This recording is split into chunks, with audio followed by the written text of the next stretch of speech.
The vault of ancients had remained sealed for 50,000 years.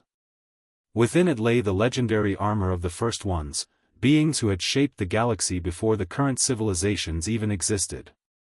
Every species in the Galactic Council had attempted to claim it. Every species had failed. The Valyrians tried first.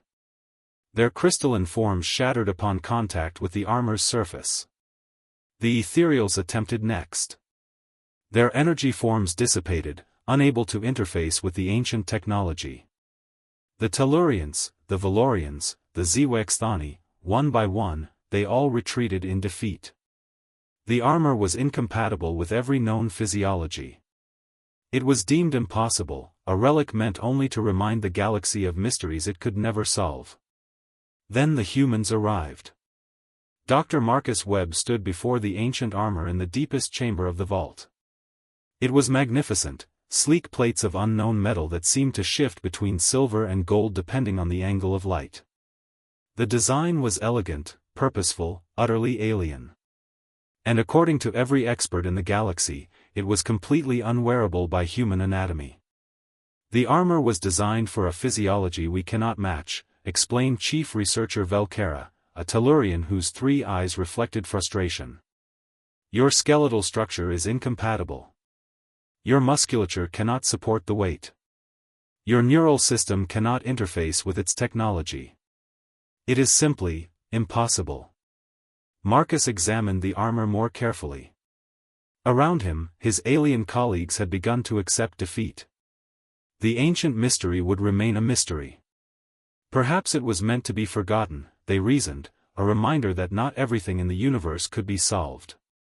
But Marcus had spent 30 years studying human history. He knew something that the aliens did not. Humans had spent their entire existence doing the impossible with inadequate tools. Has anyone actually tried to put it on? He asked quietly. Velkara's 3 eyes blinked in confusion. We ran simulations. We conducted analysis. The data conclusively proves. Data, Marcus interrupted gently, is what we use when we're afraid to try. Before anyone could stop him, Marcus approached the armor. His colleagues began to protest, but Marcus was already moving. He lifted the chest plate. It was heavier than he expected, but not impossibly so. He positioned it against his torso and slipped his arms through the gaps in the design. The armor hummed. It was a sound like the universe waking up, a frequency that resonated through his bones and synapses. The alien researchers began to back away, certain the activation would destroy the human foolish enough to wear it. But Marcus kept moving. He secured the leg plates, the gauntlets, the shoulder guards. Each piece settled onto his frame with an ease that defied explanation. The armor seemed to understand his anatomy, molding itself microscopically to fit his human form. Finally, he reached for the helmet. Marcus, please, Velkara began. He placed the helmet on his head. For a moment, there was silence. Then his eyes opened, and they glowed with an inner light that hadn't been there before. The armor pulsed with activation, and Marcus felt something extraordinary, connection. The ancient technology was speaking to him, not through words, but through pure understanding. He stood, and the armor moved with him like a second skin. Weapon systems activated. Shields flickered to life.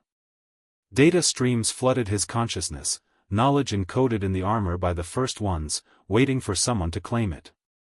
Marcus walked forward, each step perfectly balanced despite the armor's weight. When he spoke, his voice carried an echoing quality that seemed to emanate from the armor itself. Why did it work? Velkara whispered. Marcus turned to face her, and beneath the helmet, he was smiling. Because you asked if it was possible. I asked what it would do if someone tried. He extended a gauntlet hand, and holographic displays erupted around him, showing the armor's true nature. It wasn't designed for a specific physiology. It was designed for adaptability. For a species that could survive in any environment, thrive under any circumstance, refuse to accept impossible odds.